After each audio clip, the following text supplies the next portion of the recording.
Hello and welcome to Hillstrong OT Cyber Chats, the podcast where we spotlight the people and ideas driving progress in operational technology cybersecurity.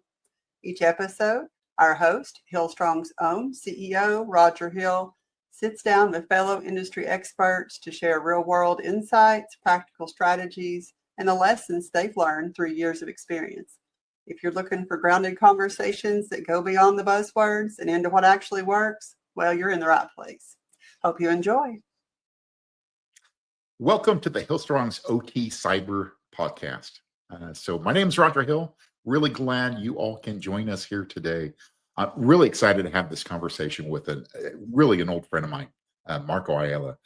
And Marco, welcome to the podcast. Hey, Roger. Pleasure to be here with you. Thanks for having me on. Really excited to talk to you. And yes, we do definitely have a history, especially in this field. So it's great to be on. Yeah, jokingly, we kind of think about the major event timeline in OT security. It's either pre-Stuxnet, post-Stuxnet. You and I go back pre-Stuxnet. I was kind of thinking earlier, I remember you were part of the systems engineering group with the process side in Springhouse. I was on the discrete side with systems engineering. We got together in Springhouse, Pennsylvania, and I think it was around 2009-ish. So we met in 2009, but around 2010, 2011, 2011 is when we actually were in Springhouse together. But was it? Yeah, Okay. But you're back. pretty spot on. And you know what, Roger, that was before it was even coined OT, operational technology. Yeah.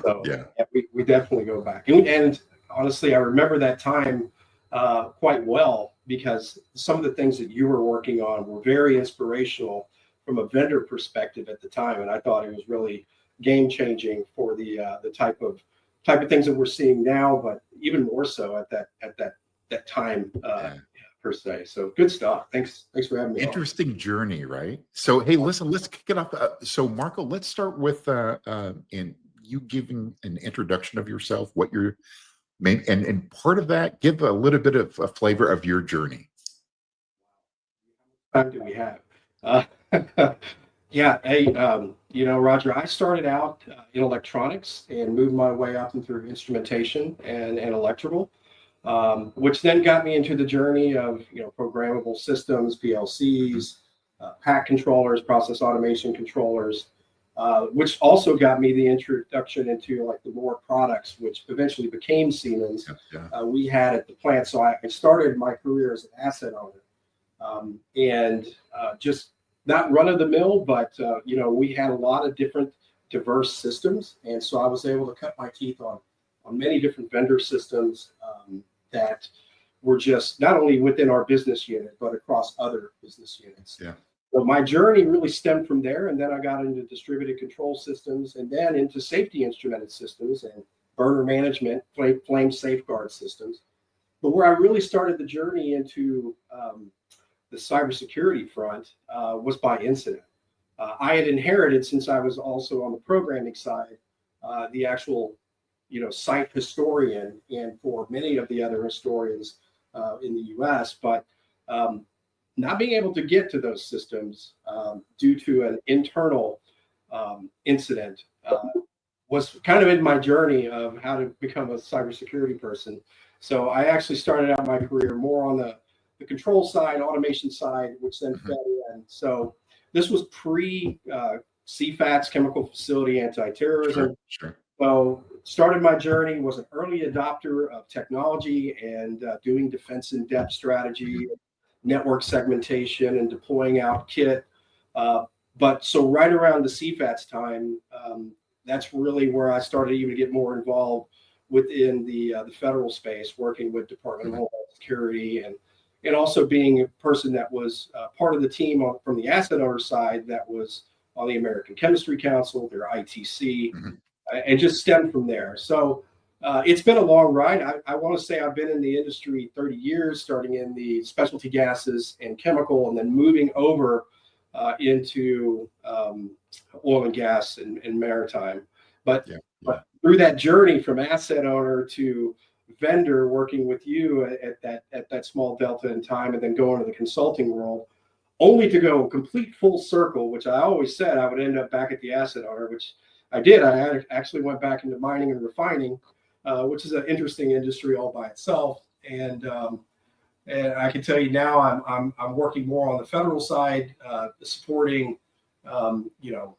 government type work, things of that nature, and just really excited. But one of the key things that I've in my journey is I've always been connected to the International Society of Automation. So recently, this year, I was nominated in and voted in as an ISA fellow, which Congrats, by the way. Yeah, that was awesome. Yeah, for me, when I first started out my journey in the early 2000s, 2002 was when I actually initially joined ISA. That was to take a class from Paul Gruen on process safety. Yeah. And so it's really stemmed, but I thought at that time, wouldn't it be really cool to be one day, giving back and donating time, whether it's standards or training curriculum, to one day become a fellow. And honestly, I'm quite humbled from that, and really, really excited about it. But Roger, I guess the other thing too is that I care so much about the U.S. and the nation, obviously our allied partners. One of the things that I've donated some of my time to is becoming an InfraGard member. So InfraGard is a partnership with the Federal Bureau of Investigation. So I went from, member to sector chief for maritime, covering offshore Gulf of Mexico, now Gulf of America, to now the president of the second largest chapter in the U.S. And I'm just really humbled. And I know that was a long journey around, but it's I think your passion's always been there, hasn't it? It has, man. I come from the field. I get dressed up every now and again, but I really feel at home in my fire retardant, my hard hat, and my safeties. It's just where I cut my teeth, but there's a lot of things that can be gained and earned, especially in the boardrooms, is working with folks that may not have that field expertise, but trying to translate risk to them to understand, I think is helpful. And guys like yourself, myself, and many others in our industry are key to getting that messaging across, especially when it comes to industrial control systems. So that's an interesting, let's pull that thread a little bit in terms of messaging. So let's kind of go back in time. I know thinking around that post-Stuxnet time period, that absolutely changed the trajectory of my career. And having worked in so many verticals, I know I was personally motivated to take hacking control systems off the table. That was my, personal mission, because the idea, I remember when we first were seeing Stuxnet, just the idea that somebody would do this intentionally. It's like, why would you do this? That's when we think about the system test back then, it was literally a system test case that wasn't even considered of somebody intentionally trying to do this, right? So, that's where I was, oh, wow, thinking about the architecture and the systems, it was scary times, right? And I know, like so many others at that time period, I came out of that thinking, oh, wow, there's going to be a wave of attacks. It's imperative we have to act now. And maybe the future didn't actually turn out the way I thought, maybe back then, which is a good thing, though, by the way. But this is where I really maintain that it's so interesting, the journey that an individual takes. Part of my journey was, of course, building out that business at Siemens and working in some of the early verticals, early adopters, such as chemical, then going to the power side with, industrial SDN, but then back to Rockwell Automation, focusing on the product security. All of that gives you different perspectives or different lenses into the same problem set, if you will, until ultimately it was a large, global MSSP. Where I've kind of landed in my personal journey is it's really interesting when you look at, for example, the manufacturing sector, Marco. And that's maybe one of the areas where maybe I'm a little more passionate about now, because I do see manufacturing as being in a greater need because earlier in that post-Stuxnet, when we did the early market validation, the manufacturing sector was, we're not convinced China and Russia were out to get them. And you know what? They were right. Bottom line. So, we found chemical to be one of the early adopting segments, and so that was the process space in general, right?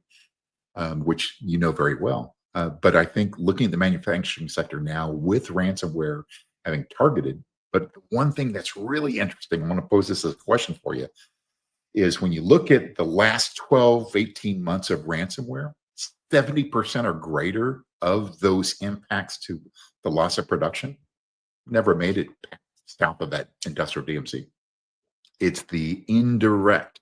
And that is a focus area and something because I feel like it's at that intersect point between building control systems, cybersecurity, industrial control systems, cybersecurity, and InfoSec. And then what we're doing today, Marco, think about our community. We focus on that industrial DMZ and South. Anything else is out of scope. But so no one's really addressing the intersect.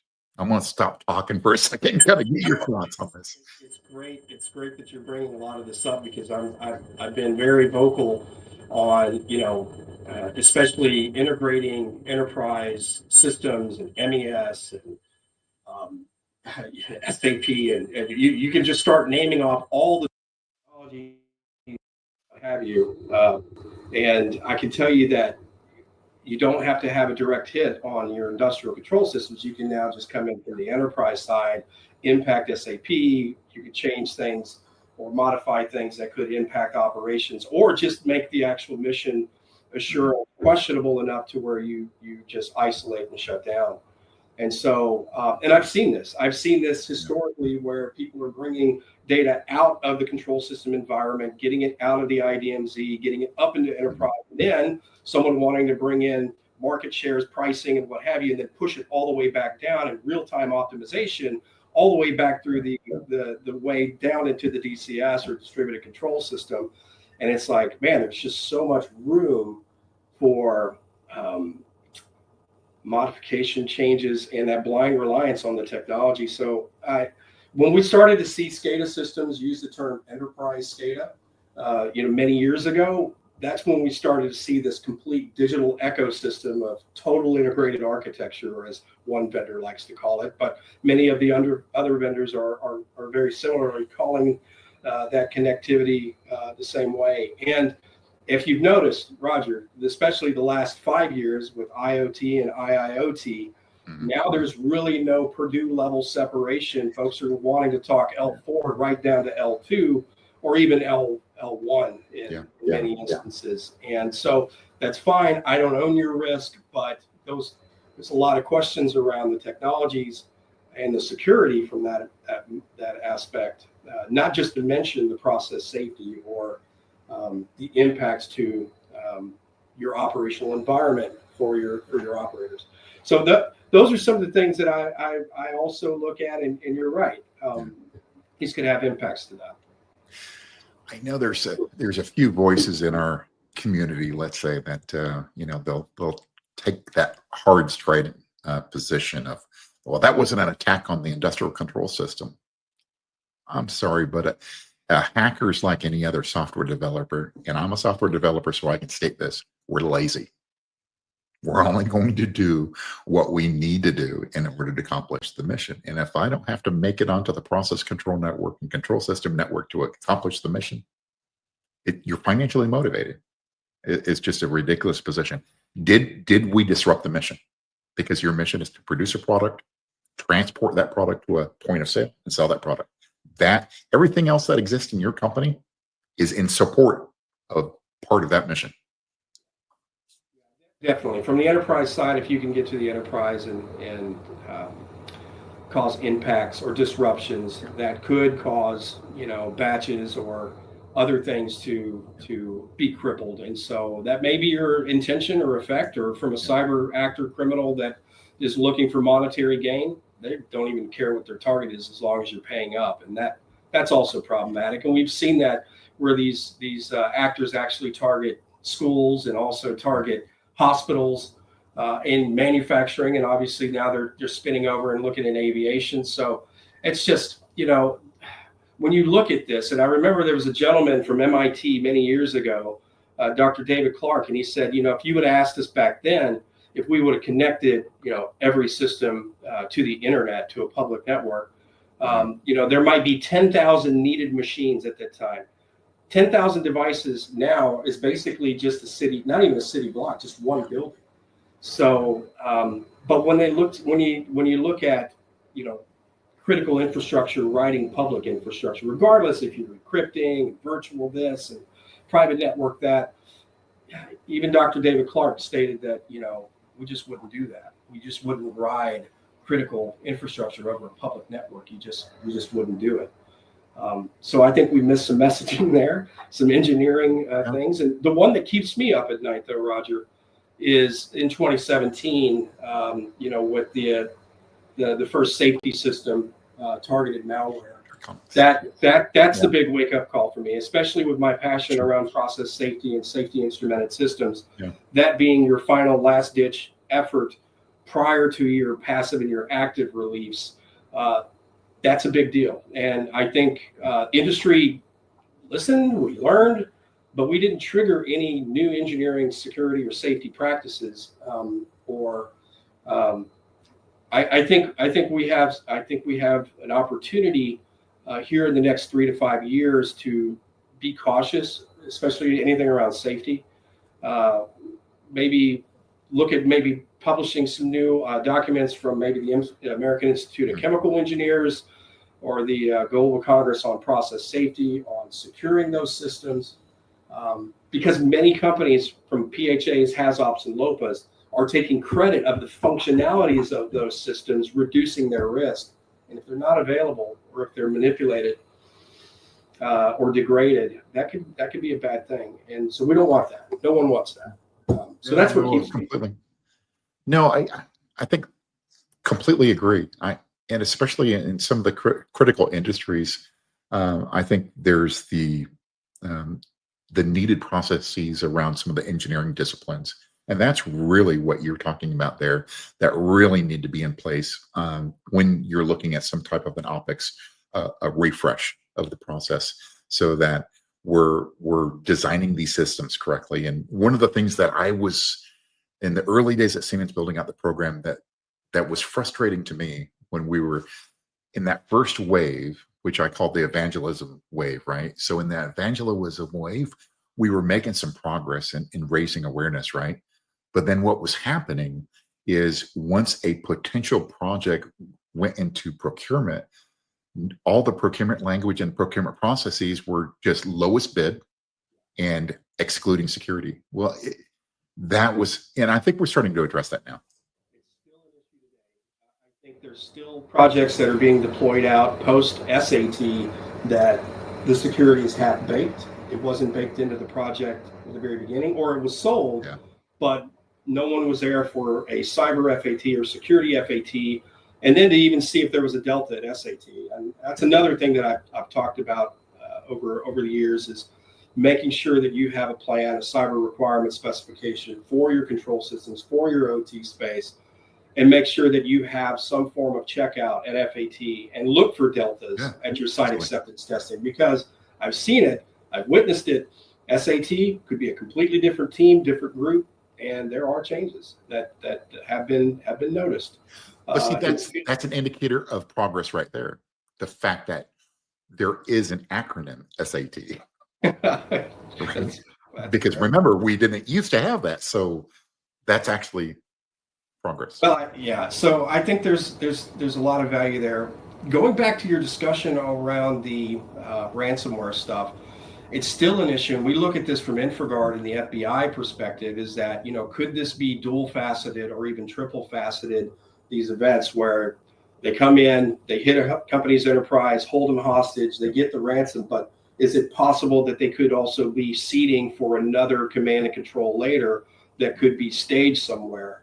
So eradicating these threat actors is really important, in understanding, how far, how deep, and how wide they went into your infrastructure, in case there is some other secondary or tertiary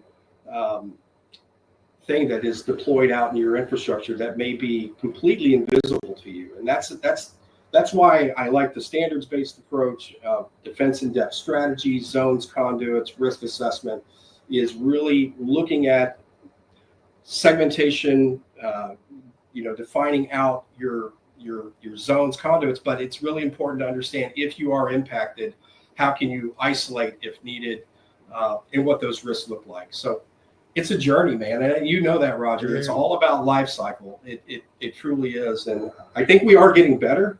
But at the same time, as we're trying to get better and catch up, we're deploying new technology, new things into the environment that, to me, should be even more vetted before we fully adopt it in. And there's a lot of technologies, artificial intelligence. Now people are talking quantum in the next, by 2030 even.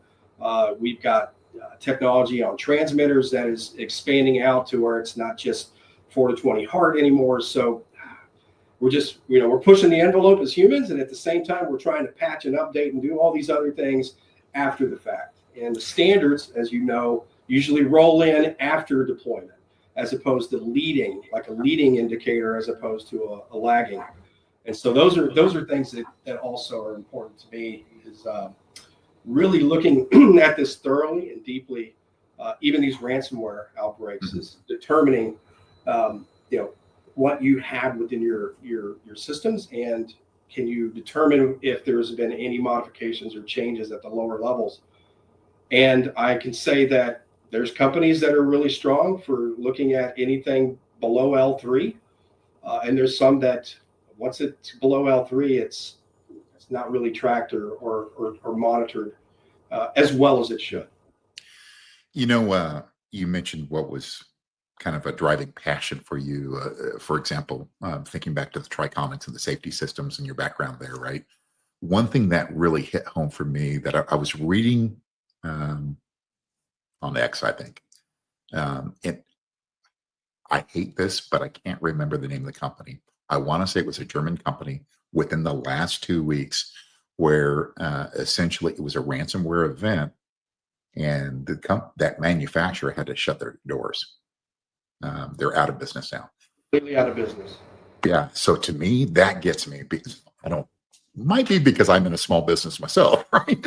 But the idea though is the impact of people having to shut their doors. People are out of work now because of this. This is where I really would like to take that off the table. And I think this is what's unique when you look at the manufacturing sector versus some of the other critical infrastructure, because when you look at utilities, whether it's power, water treatment, and then some of the chemical, I think your adversaries and the motivations slightly different, right? I think when we're looking at manufacturing, it's a much more narrower scope of the financial gains of ransomware, clearly number one, from an external threat.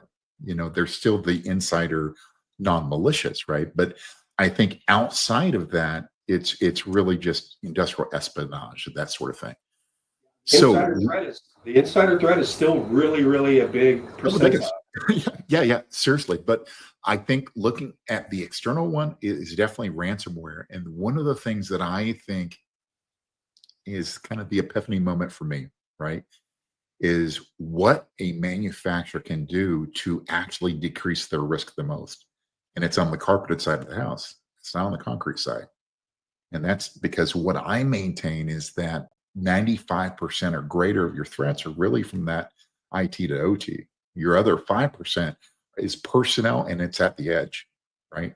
It's the integrators, solution partners. It's that's so what you can actually do is on the carpeted side.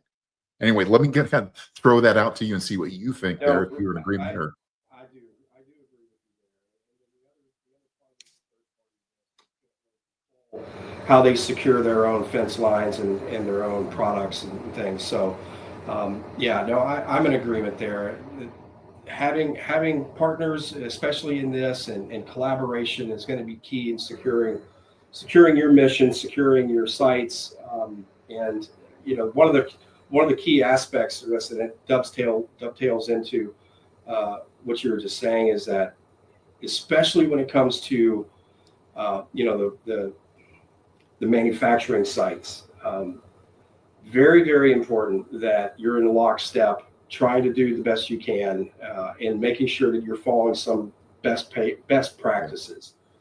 And the reality is that we have to have partnerships in place and good consulting and things of that nature. So that's why I've always said that you can't. It's definitely a team sport from the IT side. And you're right.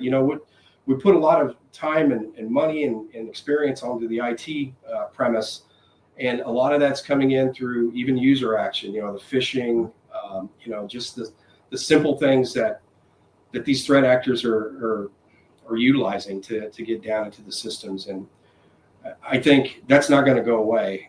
I think if anything, especially with AI, we've seen this actually expand out, and they've gotten really better at even crafting some of the social engineering that goes into these, that it's even able to spoof a lot of the actual out-of-the-box Microsoft stuff that is supposed to be advanced. So left hand, right hand, good, bad, it's going to continue.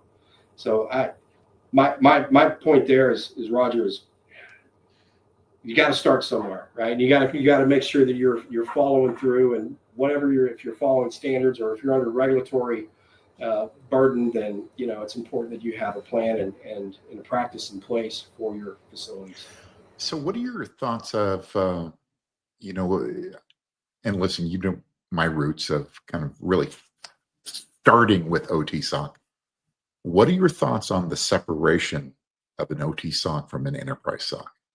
And well, I was just given some training in Belgium, and this also came up in the IC32 class, and there was some really good, heated, but also great discussions around it. That everybody agreed that there should be a security operations center, bringing in the data, aggregating the data, and having folks that are trained, enabled, and knowledgeable. And that was the key differentiator, is that although IT has an ability to actually have, an idea of the IT side, and they can, have playbooks and run back, the playbooks for the OT is quite different. And so the output of that discussion was having an OT SOC can be beneficial to those companies that feel the need of having someone that's in charge and maybe separated for that. But there's some buyer beware, making sure that an OT SOC is truly staffed with OT people that actually have knowledge, discipline, training, factory training, Siemens, Rockwells of the world, have a knowledge of the protocols, but also go a step further and understand the processes at facilities. And I think that's a big piece, because some of the folks in the class had said, well, we tried an OT SOC, but we just found out that they were just IT people with an OT naming. And so, and unfortunately, incidents happened, and they were able to determine that out. So it's not for everyone. I personally think that if I had a dedicated, a group that was focused on OT, and I was able to view their actual resumes, their technical resumes and their technical chops, I would feel more comfortable having that OT SOC specific to my operations if I was the director of ops, looking over that, as opposed to just an IT infrastructure security operations center. And nothing against the IT folks. Yeah, they're very, very good at what they do. It's just when you ask them, hey, do you want to be responsible for life and limb and loss of containment? They'll say, that's a completely different skill set. And if we miss it, will that be on us? And a lot of the time, the answer is we don't want that on our backs, And so, again, I always go back to the process safety side. If I'm going to have an angel sitting on my shoulder watching my process for me, I feel a lot more comfortable with folks at an operations center that have that cybersecurity background, but are very versed in PCS7, very versed in Honeywell, Experion, very versed in. And so, for me personally, I would go with an OT SOC. Yeah. Have it still maybe within the umbrella of that main SOC, but have specific members that are focused directly on it. But give me the ability to pick and choose the resumes that are going to be watching over my fortress or watching over my what's important to me if I was the asset owner for that industry. So for me, it depends. But that was some of the discussions that came out of it. There were some that were like, no, IT, we'll stick with it. We've got pricing constraints. Great. And then those that actually had issues going with an OT SOC that they really didn't know the OT side. And that's some buyer beware. It's an interesting problem. And this is a really interesting one for me personally, because my journey has almost done a 180 there, because I've always had that very strong proponent of an OT SOC, but where I've kind of landed on is number one. Well, first of all, where I'm at now is I believe an OT SOC has to be part of an enterprise SOC as a subset. Agreed. And that's where I was going with that. It's got to be integrated. It does, because otherwise you lose all situational awareness. At the end of the day, to look at this in the most simplistic terms, right? The entire mission of a SOC is to identify threats as they were landing on your enterprise and as they're trying to traverse your business functions, whether that's finance, R&D, quality. Guess what? Operations is just another business function at the end of the day. I'm an old OT guy, so I can get away with saying that. But at the end of the day, that's the reality. So if you have that completely separated, and then the technologies and the early warning sensors you have are literally at level 3.5 or below, you've lost all early warning, and you've lost all shared situational awareness with your enterprise. And that to me is critical. And that's number one. How I've kind of jokingly always talked about the difference is that there's three differences between tier 1, tier 2 analyst on the OT side versus IT. Context, gets the point across. Where I've kind of landed now, though, is that if we think about the triage and investigation from the disciplines and the skill set required, there's not a difference in the skill set, because what you're really doing is you're doing literally forensics and data evaluation on the same type of compute systems, right? What if we separate your playbooks and your response side?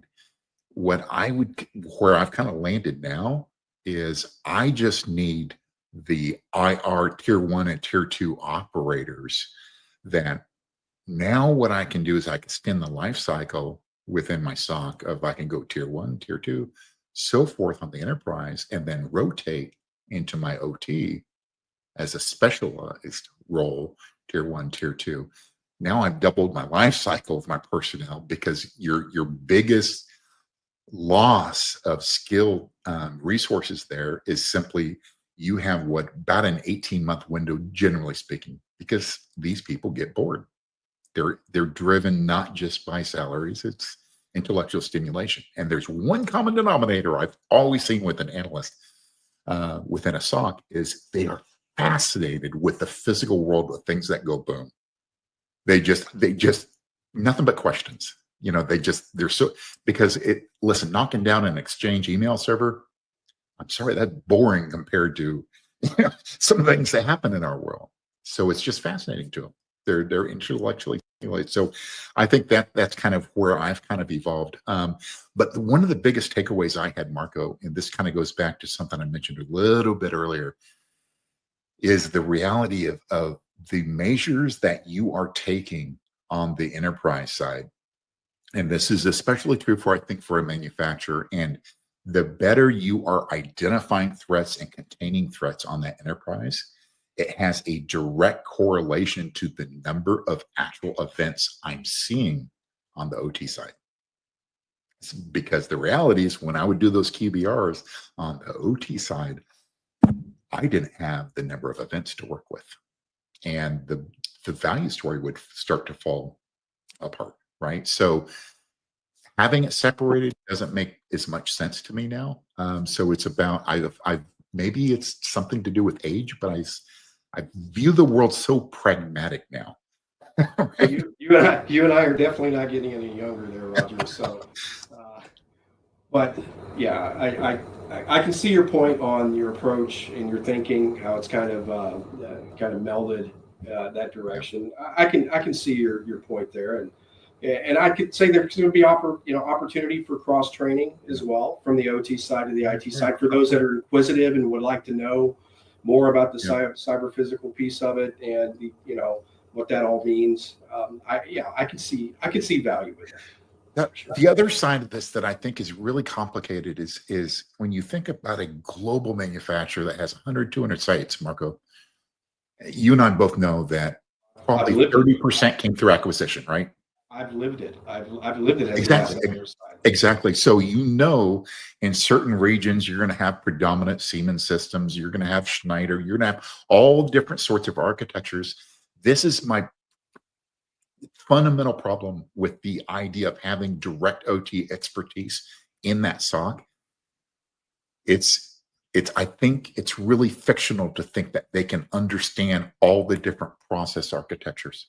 So what's a next alternative solution? And to me, it's almost like an internal crowdsourcing capability, right? So give me the expert that can quickly identify a threat, go through triage and start to investigate this, have enough context where they're able to integrate, okay, I know I have a mapping of all of my OT SMEs for all of these different sites, right? And I have site, in Frankfurt, it goes back to your umbrella scenario. In other words, still having your IT SOC, still having that window, looking at the threat intel, looking at all the possibilities, then having the OT side as your champions internally. There you go. So that's fair. It's in the same way. It's actually in the same vein of one of the things that I think is the most important thing to do when you're building out a program, if you're early in your journey, is starting with that steerco, advisory, corporate advisory, whatever we want to call that, where we're staffing the different OT security and IT security domains into a team environment where you're starting to get that cross-pollination. It's that same thing. We have to break down these silos. Yeah, I think that's, and I think there are companies that are going that route. Some have their own internal SOCs and they divvy things up, and they have their own, bad actors, internal, type cornering and what have you. So there's companies that are very mature, and there's some that are small that may not be mature, that are just getting visibility into their networks, that are going to send it up to a SOC that may be doing both. So I'm definitely a fan of that, Roger. But going back to our automation side, that if you're the lead, if you're a lead over a global operation, your role is to understand and know not only the configurations, but the systems at all the sites that are underneath your umbrella, because that is your role as a manager or as a director and a technical lead, to be able to know, regardless of what country it is, if it's vendor A, vendor B, vendor C, or some weird off-baked made in Asia, whatever, vendor D that's out there, that's your still responsibility. And having folks in your OT group that are helping you on your day-to-day network mission. It takes a village. It takes a village. It takes absolutely. It really does. Yeah. Completely agree. And I think that's where we're kind of evolving to. So we brought up a couple times, we've hinted around AI. Let me just kind of throw that one out. What are your thoughts, and what are you doing maybe around AI, or what do you see happening in the market?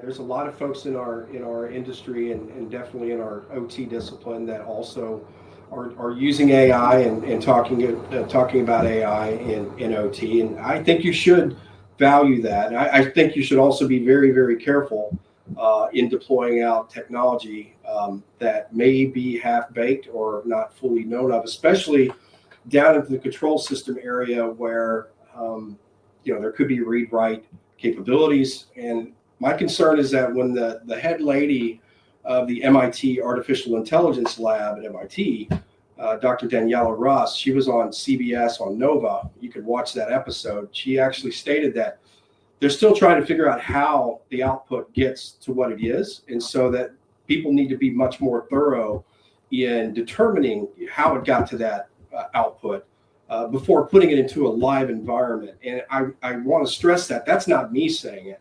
That's the head lady of MIT's artificial intelligence lab saying to do that. So I'm just saying, follow her advice before you just, deploy out technology that you may not know why that control valve closed on you when it should never close.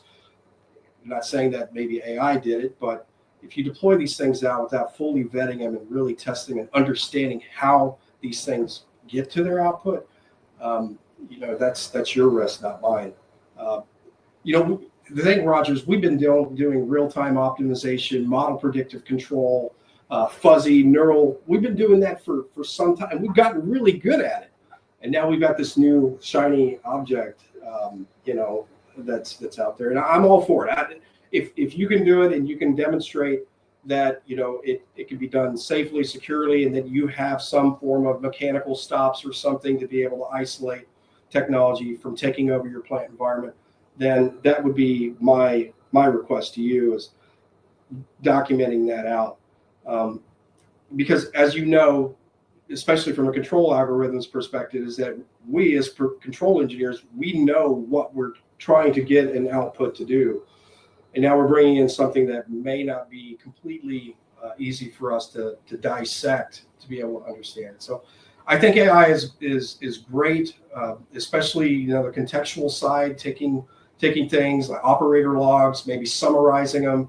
I think there's a lot of great value there, especially in alarm rationalization, things of that nature. Yes, we should be adopting it. So I am a fan of it. I don't want anybody to listen to the podcast and say, oh, Marco said he hates AI. That's not it. I'm just saying we need to balance it. We need to balance the technology. Do you really need it? If the old saying is, a pound of water into a boiler, you're hoping to get a pound of steam out, right? And you might be 80%, 85, 86% there, within, your actual realization of a pound of water in and a pound of steam out.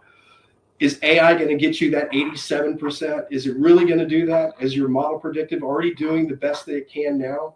And if the value answer is no, not really, you can't get more through the pipe than what that pump will put out, then why even go down the journey of AI for the sake of just saying you're doing it? That's my only point. Yeah. So if you've got real mechanical process piping constraints, there's no amount of AI that's going to get you more product in the pipe that pipe can actually handle. That's my only perspective.